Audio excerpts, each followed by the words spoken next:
Welcome back, everyone. We're here today, part 2 of the Cabral HouseCalls, our weekend edition of the show. I get to answer our community's questions every Saturday, every Sunday. We've been doing this now for 6+ years and really enjoy being able to listen to the community. I mean, that's the most important thing, is just to understand where people are coming from and how I'm able to help. And then also, as you've seen, hopefully you tuned in this past week, but a lot of your questions, they warrant larger and longer shows. So I'm usually only able to give a 2 to 3 minute answer here for your host calls in order to be able to answer 6 every single Saturday and every single Sunday. But then I can develop it into a 20-minute show, 15 to 20-minute show. And I'm always happy to do that if I think that this is something like, oh, a lot of people have been asking about this. Happy to do that. So without further ado, let's dive into today's show. Let's see. Again, I don't prep at all for these questions.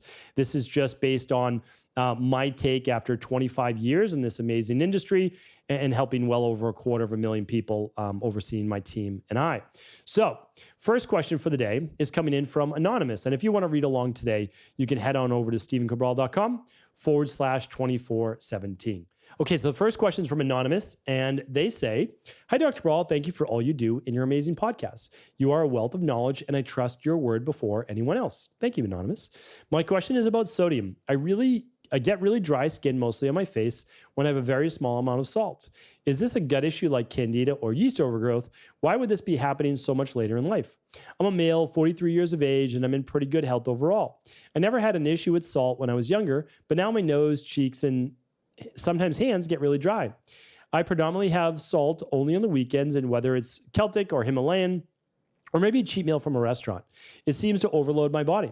I always keep up my water throughout the day, so I'm hydrated as well. Any help with this would be greatly appreciated. Thanks, and keep up the fantastic work. Okay, thank you, Anonymous. And so let me just share with you that salt is typically never the issue all by itself. It is one of your electrolytes, and it usually means that there's an imbalance with magnesium or potassium along with it. And for the most part, I see the imbalance typically with potassium. So it could mean that you're not getting enough potassium in your diet to balance out the salt. That is just one particular reason, especially if you're getting in lots and lots of water. So what I would do is, this is what I would do personally, is I would run the minerals and metals test. So you can find that you can just go to stephencabral.com/HTMA. If you've never run a lab with us, we do a free lab program to introduce people to functional medicine. You're welcome to do that as well. Again, if you're a new lab client, just go to stephencabral.com/free lab. I don't talk about it a lot. We only give away 100 a month, but that is for people that have never done functional medicine. And again, it's my mission to pay it forward. So you pay shipping and handling, but we give you a $199 lab. And it's legitimate. People can't believe it.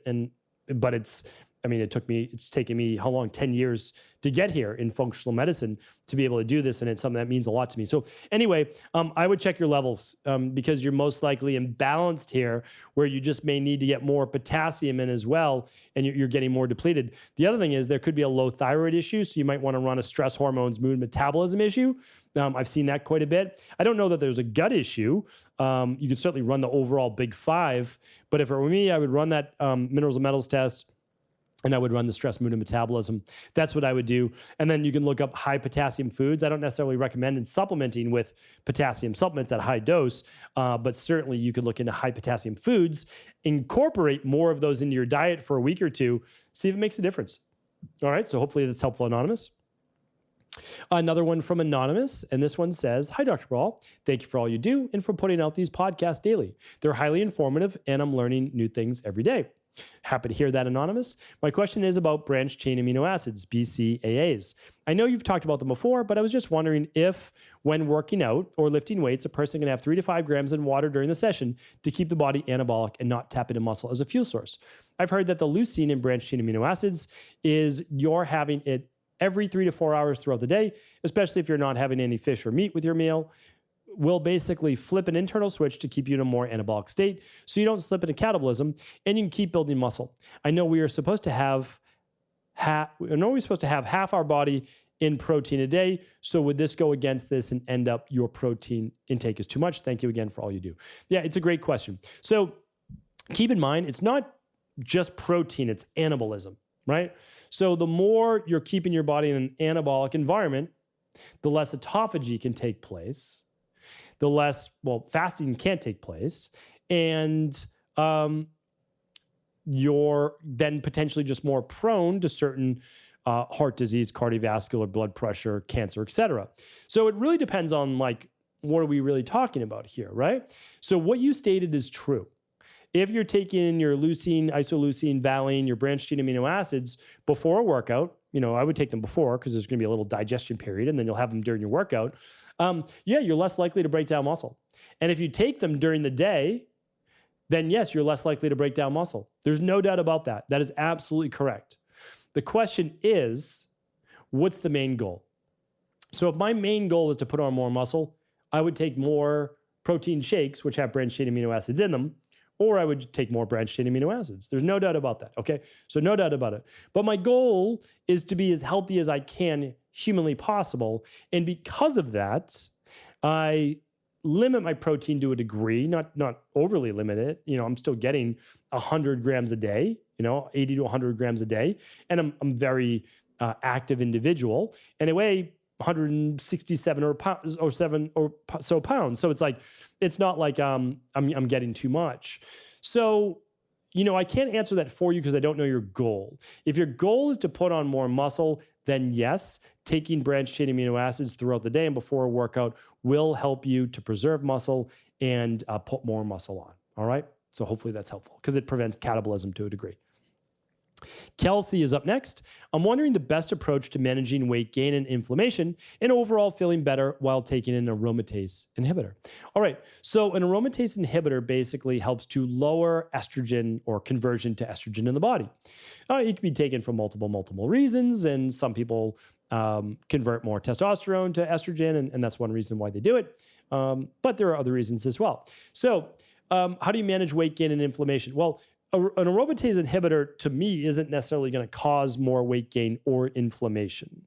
So I would say that weight gain and inflammation does lead to higher levels of estrogen. So in a roundabout kind of way, I would say is you probably won't even, I don't know why you're taking the aromatase inhibitor. There could be for very valid and great reasons. So again, like I have no say in that. But the nice thing is when you control weight and you control inflammation, you usually control a healthy level of estrogen in the body, because the more body fat you add, the more estrogen and cortisol it produces in the body. So that's a really interesting fact. So that's how I look at it, you know, for sure. And the less dysfunction there's going to be in blood sugar. So there's kind of not one thing. You want to control all of the different things. I would look up our Fatlocity system and our 21-day functional medicine detox. You don't need to do them, but I go over all the different reasons for weight gain. So like low thermogenesis, low thyroid, high cortisol, poor sleep, high blood sugar. I know there's probably a couple that I'm leaving out right there, but that's what you're doing. And if you haven't read my book, The Rain Barrel Effect, it really goes over all this. And the book is free. I pay for the printing of the book now. You just pay for the shipping and handling. That's at stephencabral.com/free book. And you could check that out as well. I mean, again, I try to give away as much free as I can, you know, as best as I can. So that's that. Yeah, and then it all works together. I mean, literally, it all works together. I have so many podcasts on inflammation and weight gain. Like, I don't even know where for you to start because there's so much. Like, you could run labs, you could do the starter kit, you could do whatever it might be. But again, in my opinion, if you're looking to lose weight and you're looking to control inflammation, again, I can't give you medical advice, or medical treatment plans, medical cures, medical diagnosis. But for me, what do we do in our practice? 21-day functional medicine detox. That's at stephencabral.com/detox. Going to do the 21-day. You'll have yourself a nice flex meal, and then you'll do the Fatlocity system. That's what I would do. And that's stephencabral.com/Fatlocity. So there you go. All right. Hopefully that's helpful. Always happy to do follow-ups. Luciana is up next. Or Luciana. Dr. Cabral, I have a severe case of keloid scars. I've done multiple surgeries to remove them, but it keeps coming back. My last surgery was 2 years ago to remove 2 very large scars from the back, my back and shoulder. After the surgery, we followed up with radiation, compression, and steroid shots. I've been battling this since I was in 4th grade and tried everything modern medicine has to offer. Yesterday, I went to my doctor to get more steroid shots, and he said, I can't get them anymore because my skin is getting too thin. The scar is getting wider because of the tension in the shoulder. I've asked naturopathic doctors before, but they didn't know how to help me. I've been following your work for the last few months and I'm getting ready to do the 21-day detox this weekend. Modern medicine claims that keloid scars are genetic, even though I'm the only one in my family who has it. I've always asked why I've only started to develop them after age 10. Have you treated any patients with the same condition? What would your recommendation be? Should I set up an online consultation with you so I can further discuss the matter? Thank you for your time, Luciana. Okay, so happy to help. Again, anytime you use the word treat and patients, I have to give you my disclaimer. I don't provide any medical advice, any medical treatments, any medical diagnosis, or any medical cures. There we go. Those are the disclaimers. Okay, so how can we help you though? All right, so we need to look at underlying root causes. I don't disagree with modern medicine that they've said that keloid scars are typically genetic. I agree, but yeah, you might not have anybody in your family. And they typically occur between the ages of I think it's like 10 and 30 years old. So basically developmental ages, but you can get them at any age. I have a couple of small ones on my body. They're basically like little, like the tip of an eraser. And my mom has them and my grandmother had them and I have them. But I have two and they're both on my legs. One of them is actually right at my knee, and the one is lower leg as well. Both of mine. So the main reason why keloid scars can happen is because of some type of friction or some type of injury, and it leads to a hardening of the tissue there. And that's not abnormal. Many people have them. The nice thing is they're non-cancerous. They're typically not to be worried about, etc. But in your area in particular, there's a lot of movement there, and so for me, I would say is what's going on below the skin. So I'm gonna recommend that you see an active release practitioner, so active release therapist. Usually there'll be a chiropractor that specializes in ART. They'll take a look at your posture. They'll take a look at how your scapula or your scapulae move. That's important to look at that. You'll maybe do some foam rolling, things like that. But in terms of like naturopathy, I would be using proteolytic enzymes. So I don't know the exact link, but you can go to stephencabral.com/shop. And then in the search box, type in proteolytic. It's PROTEOLYTIC. Many people with cysts and scars, etc., have used this product and gotten great results. So I would do 3 of those capsules, anywhere between 2 and 4 of those capsules on an empty stomach each morning. You could try that for a couple months. And overall, it just, it helps incredibly for your arteries and inflammation in general. So that's that. What else? And then for the direct area, you could use something on it. And again, I'm not giving any medical treatment plans, such as like a lower dose iodine. And you do that for 2 weeks. Okay, does it start to shrink it? Maybe, maybe not. You could also use maybe a little bit of